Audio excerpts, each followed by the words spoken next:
My good people, my good people. Hello, world.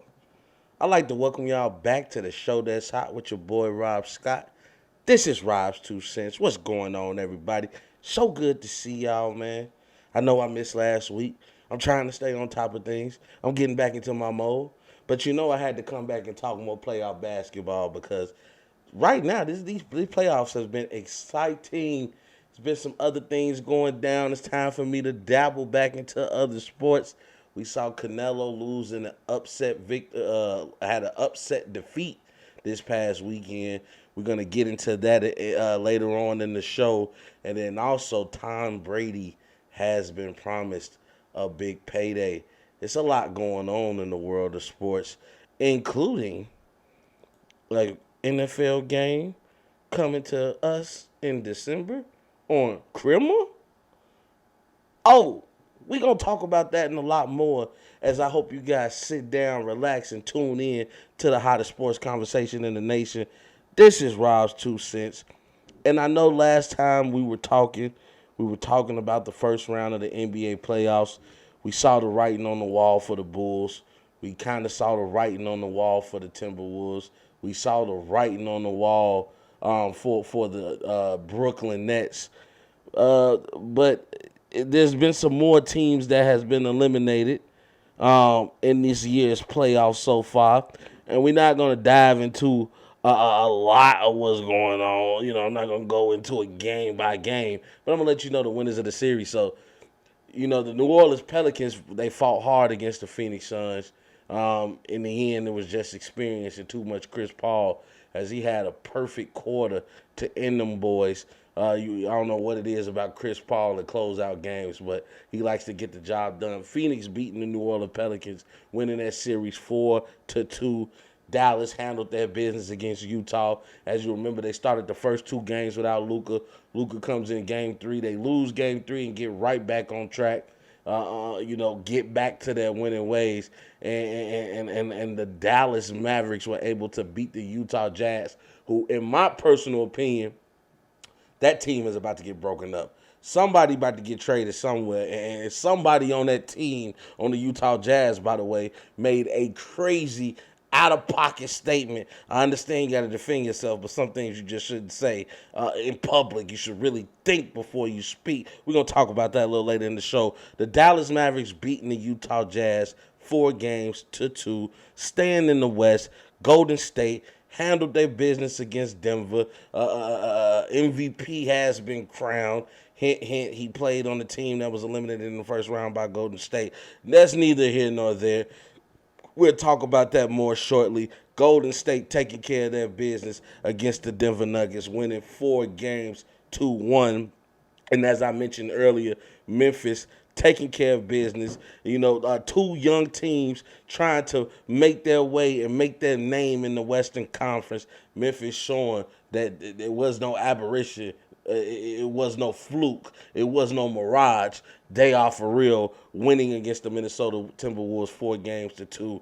And as we look in the Eastern Conference, Miami completely dispatches of the Atlanta Hawks, who speaking of mirage, I'm still trying to figure out how they made it to the Eastern Conference Finals last year, but lose in the first round 4-1 to the Miami Heat. Trae Young, you got to stop relying on that 3-ball. You need to take a page out of Steph Curry book. You need to hit the weight room. You need to learn how to penetrate in the lane. I understand you can't teach height, but you better use that speed and athleticism while you got it, my young boy. Philadelphia taking care of business with Toronto, which was interesting because as Toronto started, you know, they won 2 games in a row. Philly was up 3-0. Toronto wins 2 games in a row. And we all remember the rumblings, the whistling, the whispers. You know, everybody saying, would Doc Rivers be the first coach to lose a 3-0 lead? Luckily for him, the big man Joel Embiid was able to step up. Philly beating Toronto 4-2. As I said before, Chicago had no chance. We came into the playoffs limping. We've been limping the whole regular season. Unfortunately, on the last game, Zach LaVine, he's out. He's dealing with knee surgery. Lonzo, he's out. He's dealing with pain. Caruso, he was out. He was dealing with a concussion. It was just the writing was already on the wall for the Bulls against the former champion, or against the reigning right now NBA champions, the Milwaukee Bucks, who's right now in a dogfight with the Boston Celtics. We're going to get into that in a second.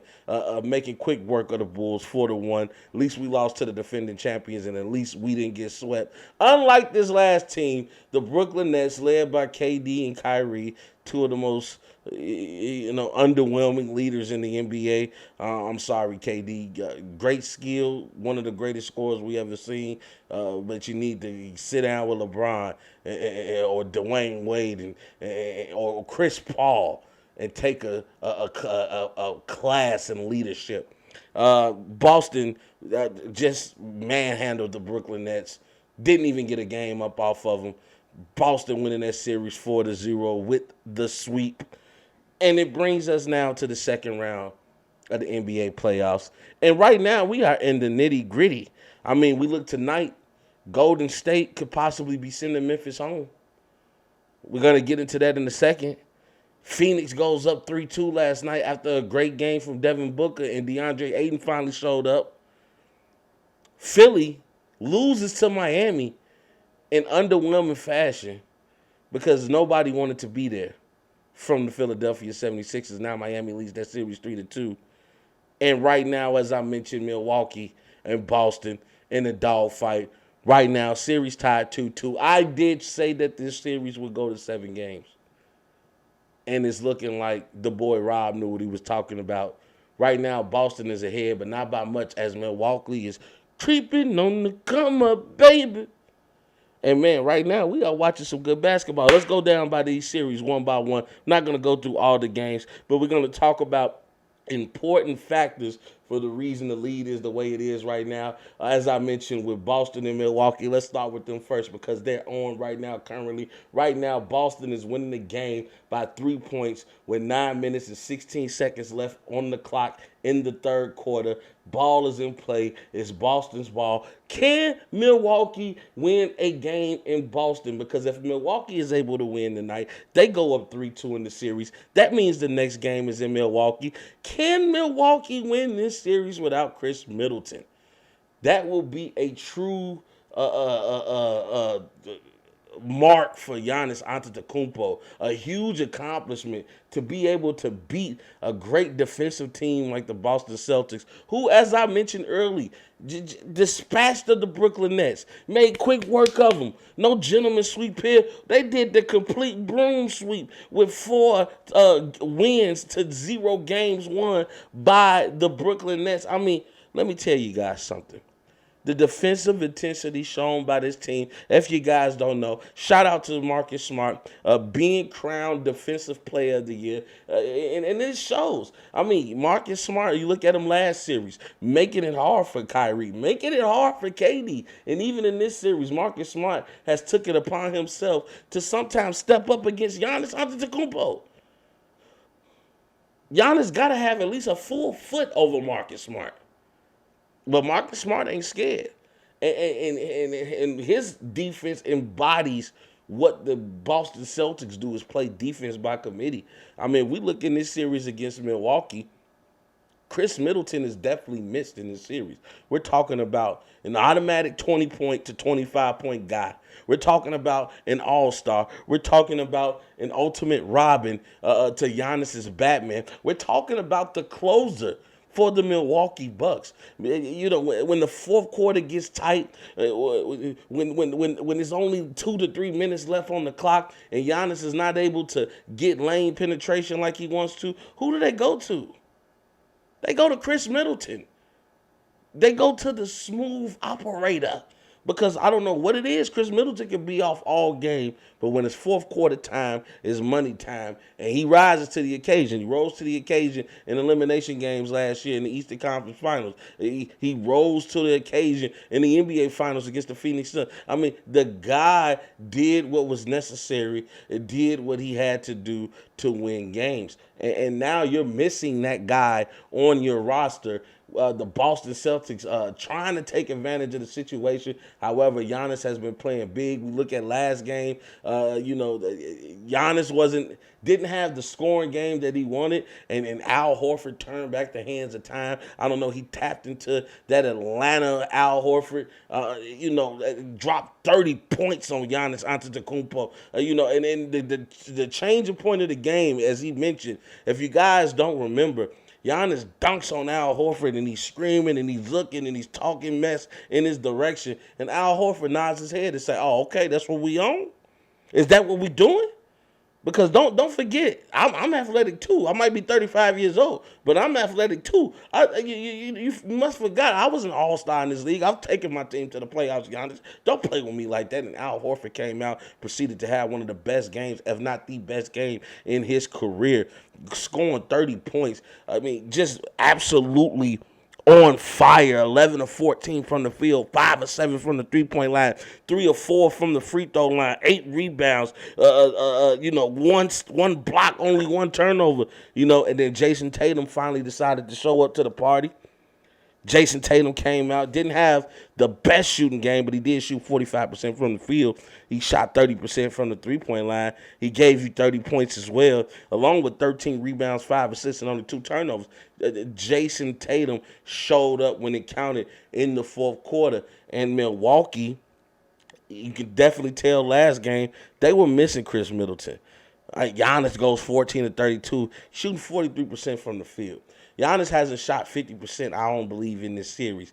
Definitely not averaging 50% from the field. And we know most of Giannis' points are dunks and layups. So for Boston to be playing the defense on Giannis the way that they've been playing on him, kudos to him. But I did say, if Giannis was able to have great games against the Boston Celtics, I was going to be looking side-eye at KD. KD, I'm looking side-eye at you, bro. I'm disappointed. Because for you to be such a prolific scorer, to be able to score the ball so easily, to be able to get buckets at will, you're a 7-foot monster. You're a 7-foot guard, essentially, who can shoot from everywhere on the basketball court. You let this team lock you up, KD. You forgot about the concept that you learned from the Golden State Warriors, which was playing team ball. And Giannis he's been passing out of the double team. He didn't get that many assists in this game, but for the games that they won, Giannis has averaged almost double-digit assists. If not averaged double-digit assists in those games that they won. So, Giannis is showing the evolution of his game, being able to draw the double team, being able to kick it out to the open shooters, being able to kick it out to the cutters.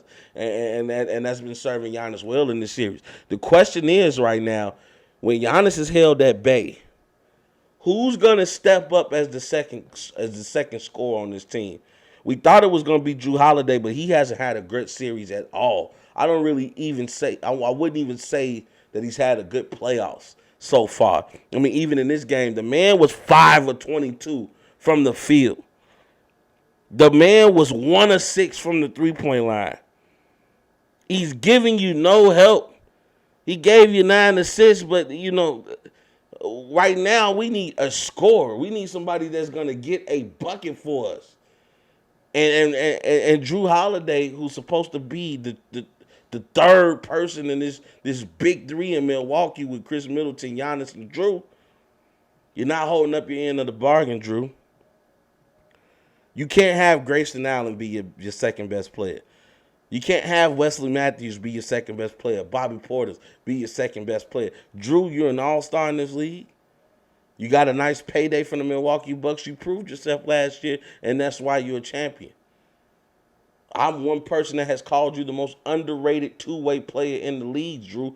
Don't make me eat my words. Right now, the Milwaukee Bucks are losing by 6, score being 69-63. I believe it's about 4 to 3 minutes left in the third quarter. It's time to make some money. I picked Milwaukee to win tonight on ASAP in the morning, and on ASAP the afternoon blitz. I picked Milwaukee. I'm still gonna ride with my pick, but if Milwaukee loses tonight, it's a good chance that the Celtics might be able to get them one at home because they're gonna be riding on a super high. So right now, I still got Milwaukee walking out of this, at least walking out of game 5 with the W, heading back home to Milwaukee to possibly close it out. But as we speak, as of right now, they're still tied 2-2. And hopefully we'll be seeing Milwaukee get the W tonight. As we move on to the next series, I have to talk about the Dallas Mavericks versus the Phoenix Suns. Now, people were quite shocked because I predicted the Suns to at least make it to the NBA Finals last year. And people really underestimated what Chris Paul has meant to the Phoenix Suns. There was a question posed on ASAP in the morning today. Who would you rather have? Would you rather start your franchise with Luka, or would you rather start your franchise with Devin Booker? And I chose Luka because to me, Luka is more of a complete player than Devin Booker. Don't get me wrong. Devin Booker is a assassin, you know. He's a volume shooter. He's going to get up enough shots to get his points. And he's not afraid of the big moments. But when you look at Luka, we're talking about a guy who could play at all three aspects of the game. He can shoot the three ball. Maybe not well, but he can hit a three when he needs to. He can shoot the mid-range. And he's definitely somebody who you don't want to mess with in the post. We've seen Luka out there babying centers. Listen here, y'all. Luka I don't know what it is, but the man goes in the locker room and sips on the secret stuff like they did in Space Jam. But he has that shock you by surprise strength. Because if you look at Luka, you wouldn't think he was that strong. But if you see the way that bodies bounce off of him in the post and the way he gets to wherever he wants to get to on the post, you have to think to yourself, he's strong if he's able to move centers out of his way. Because, DeAndre Ayton to me has been a disappointment in this series so far. I know he had a good game last night, but DeAndre Ayton I thought would be licking his chops right now considering the fact that he's the biggest man on the court. You're supposed to be skilled. You're looking for a big payday, DeAndre. This is how you earn said payday. But I said I would pick Luka to be the player that I want to start a franchise around. And it brought up a little fire. It got a little steamy in the room. But to me, if you look at the contribution that Chris Paul has made to the Phoenix Suns, which brings me back to the point guard, Devin Booker at one point in time was able to run this team by himself. What did it get him? It got him a record of 34 and 39. It got him fighting in the bubble where he won all of his games in the bubble, went undefeated, and still didn't make the playoffs. Chris Paul comes in the first year, and you immediately go to being a finals team. Not just a playoff team. You make it to the NBA Finals. You were 2 games away from winning the first ring ever in Phoenix Suns franchise history. 2 wins away. And I contribute most of that to Chris Paul. Yes, the development of Devin Booker has been a great sight to see, and I have already apologized to him for disrespecting him and not calling him a superstar. But I'm not going to sit up here and act like if CP3 wasn't there that Devin Booker would be in the position he's in now. No, the greatest leader in NBA history, or one of the greatest leaders in NBA history, happened to come to your team. Remember where Chris Paul was at before he got to the Phoenix Suns. He was out there leading the Oklahoma City to 4th place in the Western Conference. That's where he was at. They thought Chris Paul was going to OKC to retire, to wither away the rest of his NBA career. And he said, no, I came here to make a statement. I came here to prove a point that when you call me guard, you don't call me point guard. You call me point God. Because I can lead any team to the promised land. Or at least get you to the dance. Now, Chris Paul has been a person who's had major health issues in the past. Luckily, that has not came to bite him this season, this postseason play. Devin Booker was out with a hamstring, but he seems to be okay, and that hamstring seems to be healthy. So I said last night I chose Dallas to win this series.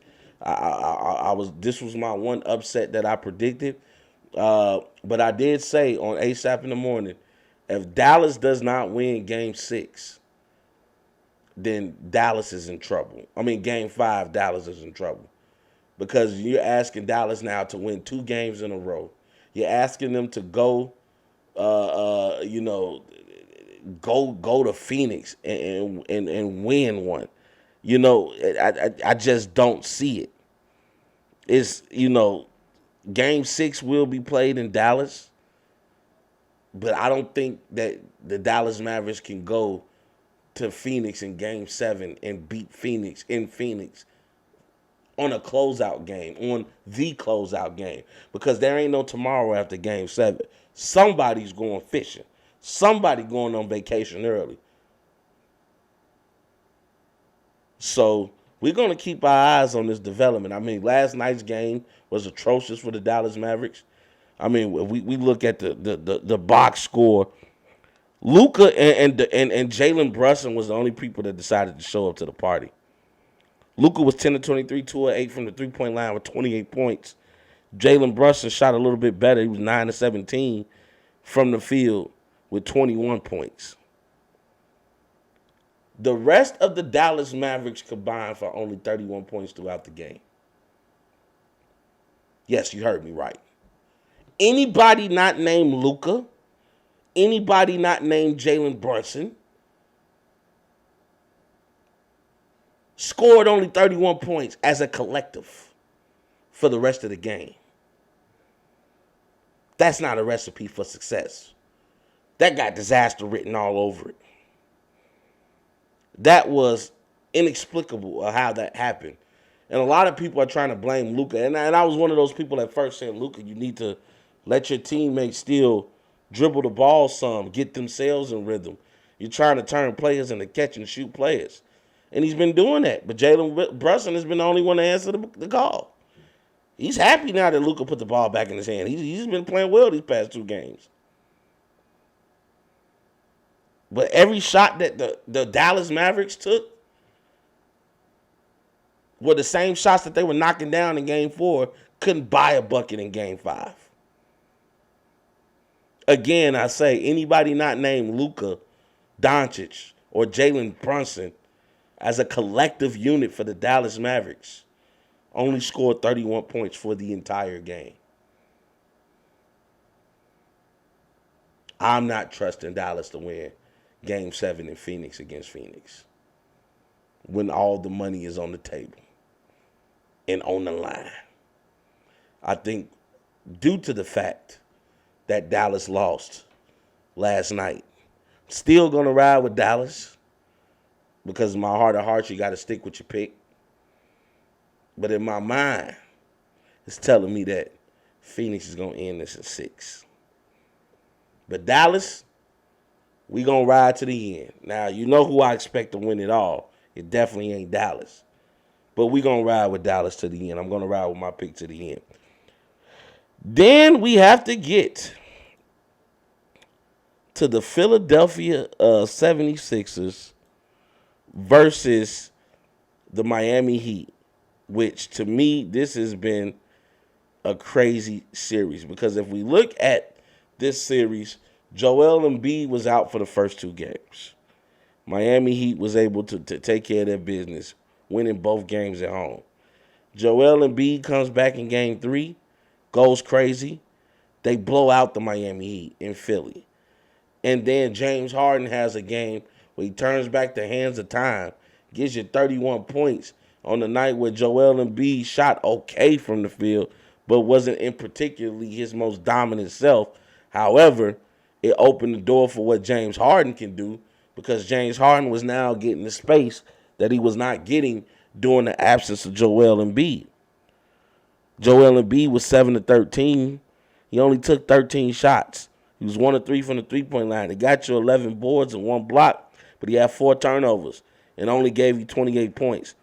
Harden said, don't worry, I got like one or two of these games left in me.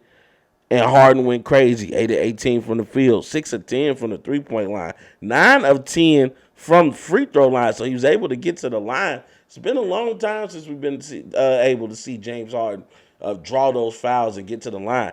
Shooting and knocking down free throws have never been a problem for James Harden. But now, this season, since he has not been getting the calls that he's normally gotten back in the day, his game has been on the decline. Because if you really pay attention to most of his game, he was going to the free throw line 10 to 15 times a night. And that's on a bad night. We talking about on a good night, the man is taking 20 trips to the line. It ain't looking too good for Milwaukee right now. A minute left in the third, 83 to 72. I'm going to keep you guys in on this score. Boston up by 9.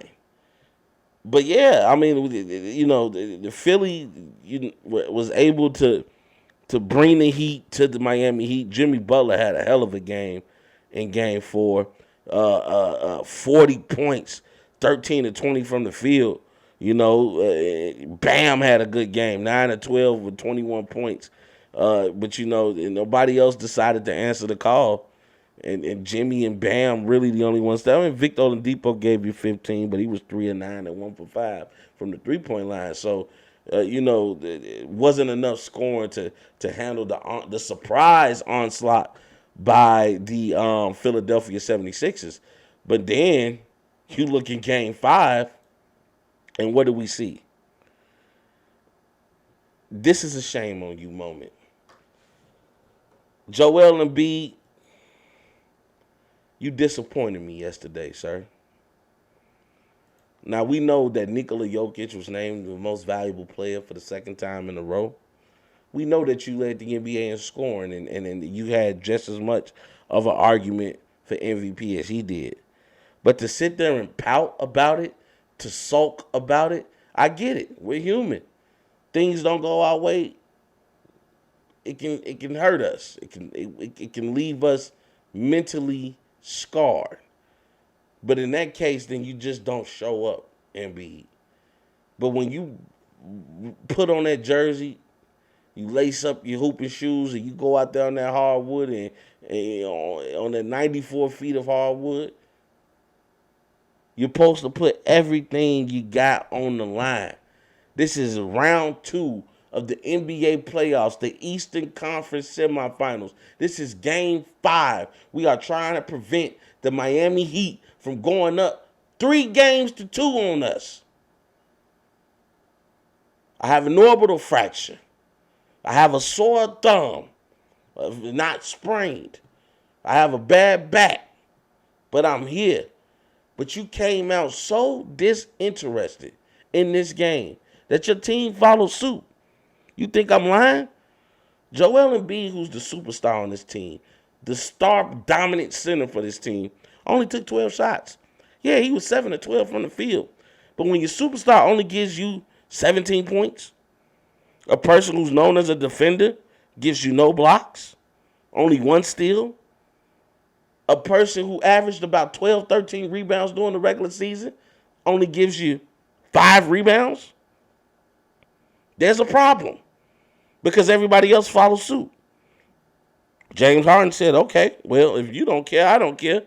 He gives you 14 points with 4 turnovers, 5 of 13 from the field. Maxey, who was turning into one of the better players on this team, of not trying to be the third option, only gives you 9 points, 2 of 10 from the field, 1 of 4 from the three-point line. Tobias Harris, who's been kind of steady during this series, 5 of 14 from the field, only 12 points. Danny Green was 50%, but he only gave you 6 points. What am I going to do with that? Who we going to beat like that? You guys are about to get Doc Rivers fired. Shame on you, Philadelphia. Shame on Joel Embiid for not showing the world why you should have been named MVP. For not taking that challenge like the greats before you, like the Michael Jordans of the world, the Kobe Bryants of the world, the big Shaq Diesels of the world. You should have came out there and dominated. The sad part about it is, as good as Bam Adebayo is, Adebayo, I'm sorry, as okay as Dwayne Dedman is, there is nobody on the Miami Heat that can physically oppose Joel Embiid. He can get wherever he wants, whenever he wants, on that basketball court. There is nobody that is able to stop that man when he puts his head down and says, I'm going to play like a superstar. What you did do, Joel, is you made people look and say, yeah, that's why Jokic got the MVP. And maybe Jokic is the best big man in the league. Because even though he had trials and tribulations going against a Golden State Warrior team in which he really had no help, he didn't pout about it. He went out there and gave you almost triple doubles every night because he said, if we're going to go down, I'm going down swinging. Joel Embiid, you need to check yourself, brother. Check your attitude at the door and ask yourself, how bad do you want to win? Because right now, it's not looking good for the Philadelphia 76ers. And last but not least, we get to the Golden State Warriors. It's been an interesting series, y'all. I mean, back and forth, back and forth. Golden State leads this series 3-1. Unfortunately, in game 3, Ja went out at the end of the game after they were already getting blown out, I might add. Final score 142-112. Excuse me. Ja was getting double teamed at the top of the key. I forgot. I want to say it was Andrew Wiggins and Jordan Poole. And Jordan Poole swipes at the ball, or Andrew. As a matter of fact, I think it was Jordan Poole and Draymond. It was one of the two. Jordan Poole and Andrew, or Jordan Poole and Draymond.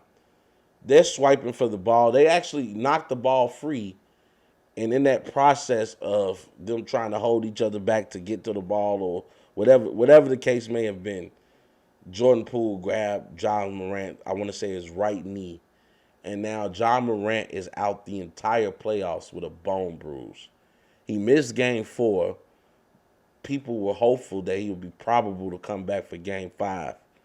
But now we just learned that not only is he going to miss this entire series, he could possibly miss the entire playoffs if by some miracle the Memphis Grizzlies are able to come back and win against the Golden State Warriors and advance to the Western Conference Finals.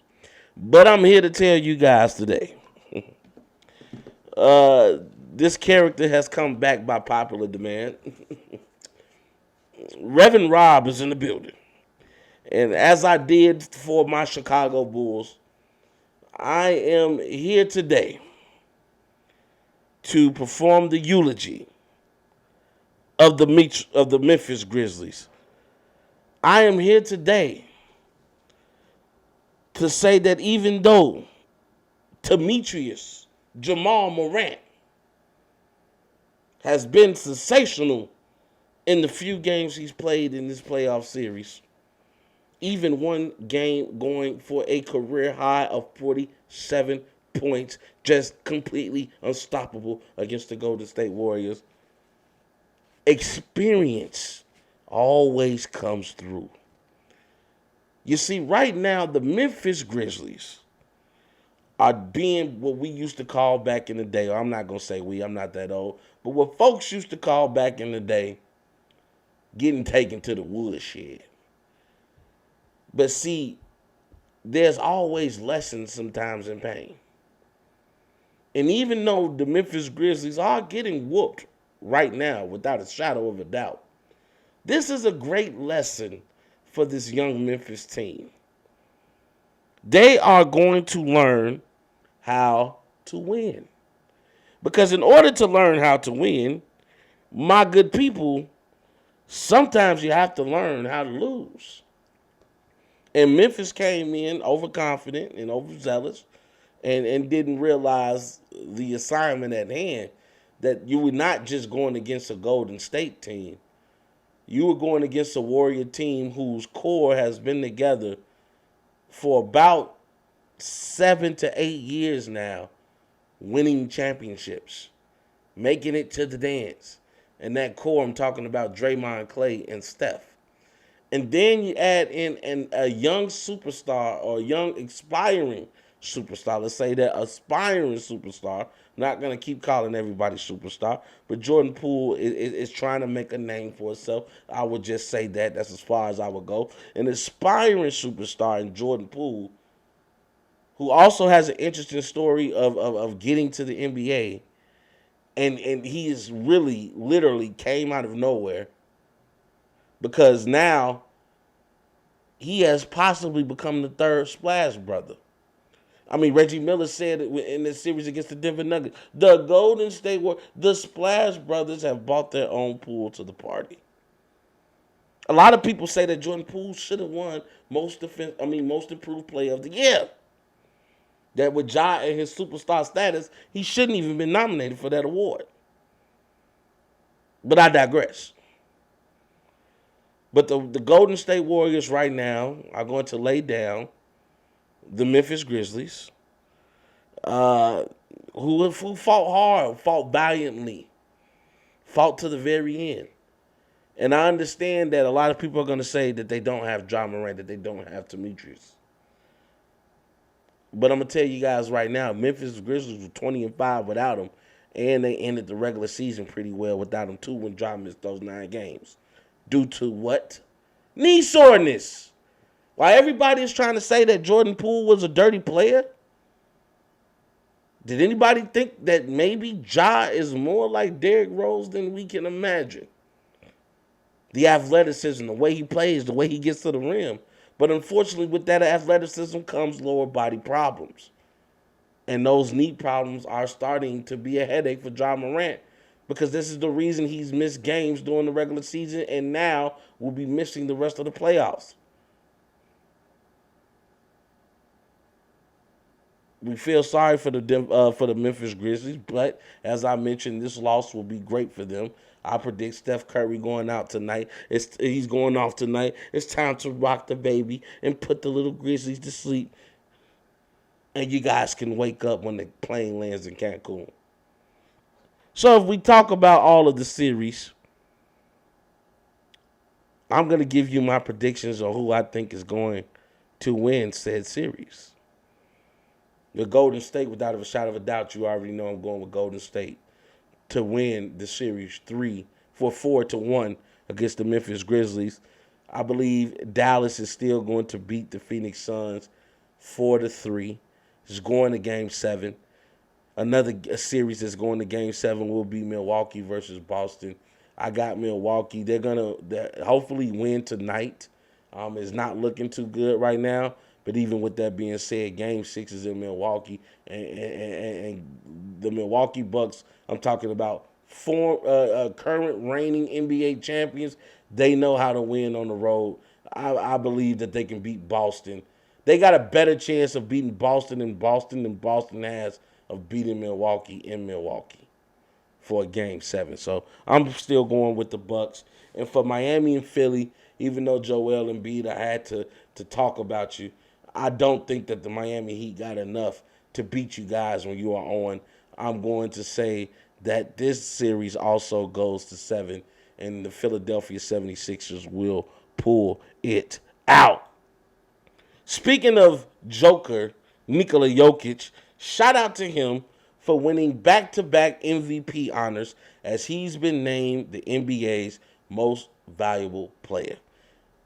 There's only been a few players to go back-to-back, with the last notable player being Steve Nash. A lot of people think Joel Embiid was cheated out of this award. I'm not going to go that far. Jokic did have a hell of a season. He had nobody there when he could have used all the help in the world. The man averaged 27, 14, and 8 on the year. That's not something to raise your nose up at. He got his team to the first round of the Western Conference playoffs. Unfortunately, they went against the juggernaut known as the Golden State Warriors. But unlike the Brooklyn Nets, they did not get swept. They just got gentlemen swept, and that's okay. But if you look to me, in my eyes, in my defense, you look at Joel Embiid, as I mentioned, he led the league in scoring, averaging about 31 a game. He averaged about 12 rebounds a game along with 4 assists. So yeah, Joel. I mean, the Jokic is a better passer, but if we're talking about pure domination, if we're talking about pure athlete, we're talking about a player that plays on both ends of the basketball court. I have to say that Joel Embiid is a better player than Nikola Jokic, and I think honestly he had a better year. You look at Jokic, he knew what was ahead of him. He knew Jamal Murray wouldn't be here due to a torn ACL. He knew Michael Porter Jr. wouldn't be here due to his injuries. Joel Embiid didn't know what to expect during the regular season. He was always being distracted by things not basketball related. Is Ben Simmons going to play? Is Ben Simmons going to stay? What is Ben Simmons going to do? Joel, would you care to comment? You didn't want to comment on the games that Joel and them were playing and winning. You wanted to comment and bring up the drama known as the Ben Simmons debacle, the Ben Simmons fiasco, as you will.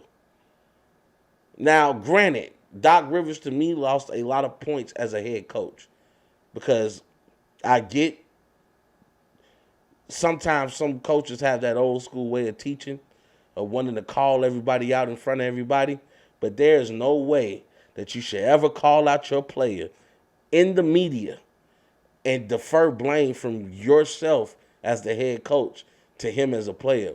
Because essentially, if he's not confident to shoot in the fourth quarter, there's one or two things happening.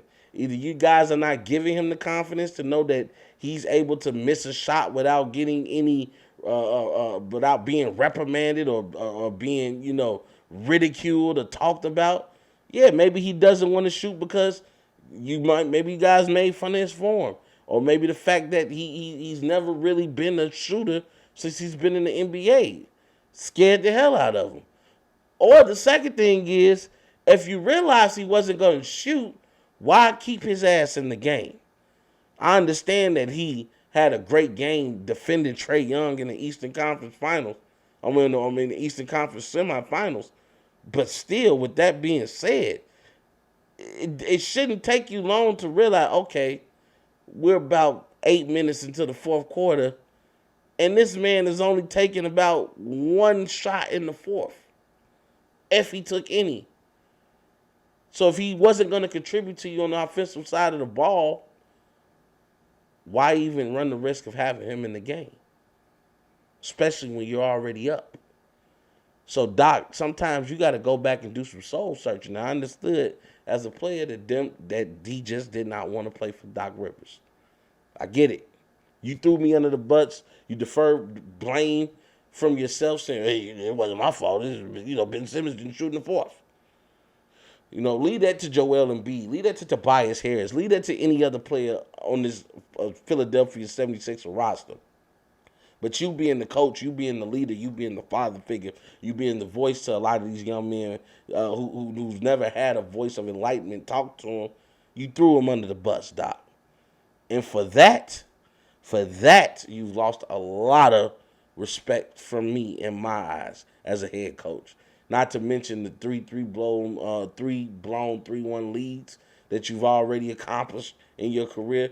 But doing that and Ben Simmons forcing his way out, a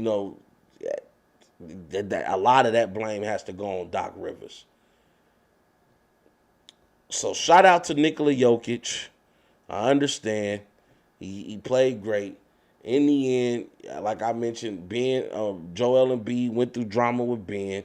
Joel Embiid then gets James Harden, who comes in. He has 5 decent games with the Philadelphia 76ers, and after that, he disappears. Been almost a complete no-show in the playoffs, besides the game where he turned back the hands of time in Game 4 against the Miami Heat. I just don't understand it. But shout out to shout out to Nikola Jokic, your 2-time back-to-back NBA most valuable player. Also in other news, we saw an upset this past weekend as the world's pound-for-pound champion in the middleweight division, Canelo Alvarez, decided he wanted to move up to the light heavyweight division versus Dimitri Bivol, as they were going for the light heavyweight championship. I'm just telling you guys, man. A lot of people, including myself, had Canelo coming in here, just showing what he's made of. One of the greatest fighters to ever grace a boxing ring. But he got schooled by Dimitri Bivol. Let me tell you guys something. In boxing, you have to stick with a game plan. And like Mike Tyson said, sometimes everybody has a plan until they get punched in the mouth. But Dimitri Bivol, he stayed the course, took some nice shots from Canelo, especially early in the rounds, because Canelo knew that he could not start off slow with this guy as he likes to tend to do in his other fights. That's one of the techniques he's picked up from Floyd Mayweather after losing to him. Because remember, at one point in time, Mayweather was the only person that Canelo lost to. Now he adds Dimitri Bivol to that list. But something he learned from Mayweather was how Mayweather would kind of scope you out those first couple of rounds. He'll take a little punishment, but he wants to scope you out, because by the time the fourth, fifth, or sixth round comes, every shot that you were hitting, his mind has computed it, and you will start to miss. You will start to get frustrated, and then he will start to swing back. And even though Floyd Mayweather wasn't known as a power guy, those sharp, pinpoint, precise punches will hurt if they hit their mark enough times. Now, you add that skill with a Canelo who's not going to pinpoint you to death with precise punches. He going to be looking to knock you what we call the F out. And Canelo was not able to do that with Dimitri Bivol. Now, the fight did go to a full 12 rounds. As I mentioned, Bivol had a hell of a fight, stuck to the game plan, kept Canelo at bay with that jab. He also used that jab to measure up his power punches. He connected on way more power punches than Canelo did, which was surprising. Which was also surprising that Canelo looked like he wasn't even trying to box. Like, he almost looked like, to me, he wanted to knock out Bivol. And I guess that would have made a statement saying, I'm stepping up into your world, in the world of the light heavyweight, and I knocked you the hell out. But Bivol was able to, as I mentioned, stay the course, stuck with the game plan, hit Canelo with power shots when needed to, but kept the fight going by using that jab and continuing to push the action. Bivol won in a 12-round decision unanimously, I think. So shout out to Dimitri Bivol, getting probably, if not one, the biggest career win of your very young career right now. Hopefully we see Canelo able to bounce back, which I think he will be. They had some talks in the works that he was possibly going to have a trilogy with Triple G. As we know, Canelo won one of those fights, and the other fight went into a draw. I can't remember which order they were in. But Triple G also had a slight blemish on Canelo's record, considering the fact that he had to he went against Triple G and it came out to a draw. Triple G had that draw on Canelo's record. Now, mind you, Canelo got a W over Triple G, but it'll be nice to see that trilogy wrap itself up. Also, considering the fact, as we talked about yesterday on ASAP in the morning, I don't think people remember who Gennady Golovkin was, but the man used to knock people's soul out of their body. I've seen the man fight on so many occasions, and sometimes he had to throw rounds so he can knock the person out later in the round, so that way he could continue to pick up fights, because nobody wanted to fight a knockout artist. Deontay Wilder was a knockout artist, but Gennady was a knockout artist with precision. He wasn't just swinging and flailing his arms around like he was hoping for contact. Golovkin used to seek contact with that predator style. He was a bad boy. And let me tell you something, him and Canelo had a great fight. So hopefully they're able to get their trilogy in. I know Canelo was also thinking about staying in the heavyweight division. He wanted to challenge Usyk, Alexander Usyk. He also wanted to possibly challenge Joshua Edwards. I don't know. I mean, I said Joshua Edwards, Joshua Anthony. I don't know how true that, Anthony Joshua, I should say. I don't know how true that is, but we're gonna have to keep our eyes on that because I know right now Alexander Usyk and Anthony Joshua, they have a rematch coming up for the heavyweight title that Usyk beat Anthony Joshua for. So it'll be interesting to see what direction Usyk goes to if he indeed wins this rematch, which is scheduled to show next month, I believe, against Alexander Usyk. Oh no, you know what? I think it's scheduled to show in August. I think they start training camp next month. So yeah, that's gonna be some interesting fights, man. I'm telling you right now, it's starting to get a little bit exciting again in the world of boxing. Speaking of excitement, Tom Brady makes history again by getting a record-breaking contract from Fox Sports, who he's gonna have a job as an NFL analyst on their sports network the moment he retires. The deal comes out to $357 million. Oh, I'm sorry, $375 million, which eventually over the 10-year span, which come out to $540 million. Tom Brady with this contract deal would have made more as a TV NFL analyst, more than he would have made as an NFL quarterback. Let that sink in. Boys and girls, men and women, if you want to win, sometimes you have to sacrifice. And Tom Brady was willing to sacrifice his check in order to make sure talent was there that he can throw the ball to and continue to get his accolades and continue to look like a winner. All those times you used to wonder how the Patriots or how the Buccaneers were able to pull off a certain move under the salary cap, a lot of that is due to their quarterback not getting fully compensated as one of the best quarterbacks in the National Football League. So congratulations to Tom Brady. Well deserved. I'm happy for you, my brother. I also have to mention the fact, while we're staying on football, that the NFL has announced that games will now be played on Christmas as well. We will now have the NFL on Christmas. So one of the premier games the whole schedule hasn't come out yet, but one of the premier games that we learned about will be the Denver Broncos taking on, I believe, the Los Angeles Rams, which I think that'll be a great game. We'll get to check out Russell Wilson and his new digs out there in Denver, see how he's handling things out there. We'll see if the Los Angeles Rams are able to make it back to the Super Bowl and possibly repeat, even though the GOAT is back and they got some more objections in the NFC, not to mention the AFC West, which I think is just a beast of a conference right now, considering the fact that I like how the Los Angeles Chargers are going to look. I like how the Las Vegas Raiders are going. I mean, it's going to be kind of hard out there in the AFC, especially looking at Russell Wilson coming out there to Denver. How much does he change the dynamic for this team? Do they become instant winners now with Russell Wilson being the person to control the reins and be the quarterback for his team? Only time will tell. And last but not least, I have to talk about this because this was such a funny statement that Shaq and Joel Embiid had a war of words, and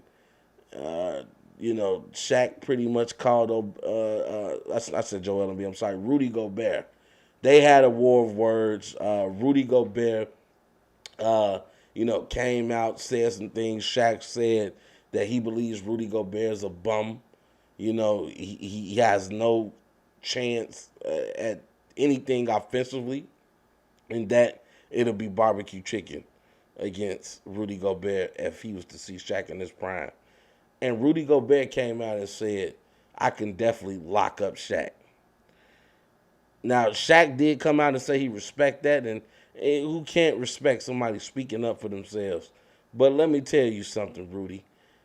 Ain't no way in hell you would have locked up a Shaquille O'Neal.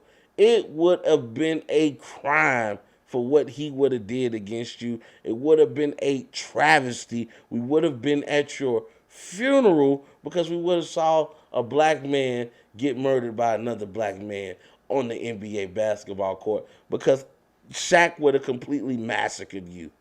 There would have been anything, there would not have been anything for you to do or for you to say for that onslaught to stop. you would have had to found a way to enjoy that ass whipping. Because we know when Shaq played, Shaq was the most dominant NBA player we've ever seen. Shaq might not ever hit your top 3 list and say who's your top 3 players in the NBA. But if you ask somebody who were the most dominant players in the NBA, if Shaquille O'Neal is not the first name out of your mouth, then you don't watch sports, my friend. And I do mean that from the bottom of my heart. You cannot have watched sports. You could not have watched Shaq in his prime if you think for a second that Rudy Gobert would have posed any problem to the big fella. Like as I mentioned, Shaq said that he forgives him and he's okay. Rudy Gobert comes out and say, there is no beef between me and Shaq. Just us talking mess, you know. So, hey, like I said, I agree with you sticking up for yourself, but in that process of you sticking up for yourself, sometimes you got to keep it real with yourself too. Keep it funky, even with yourself. And that's my show, ladies and gentlemen. This has been a great ride. I appreciate y'all for sticking with your boy as we talk that talk. Of course, you know where you can catch me. I'm on YouTube. I'm on Spotify. I'm on iTunes.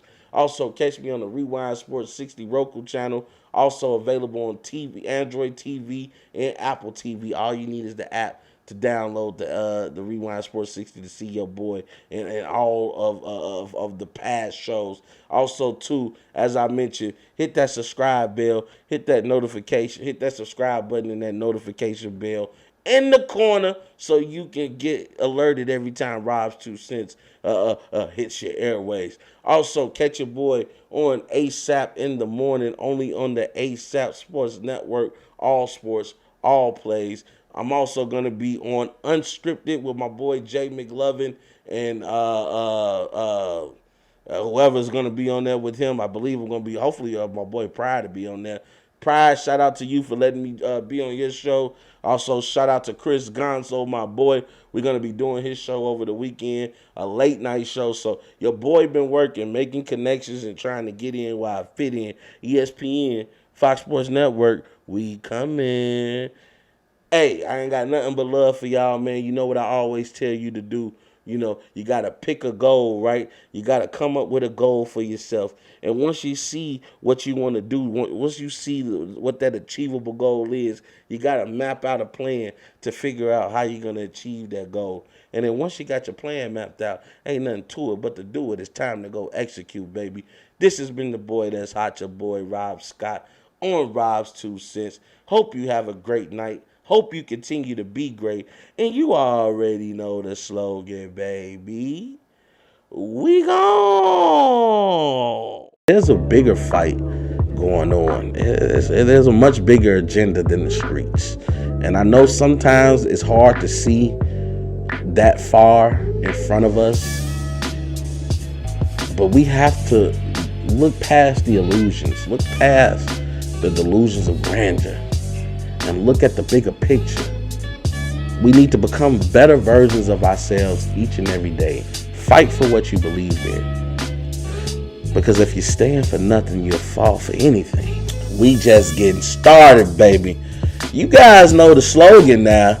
Hope you all have a great evening. And we gone.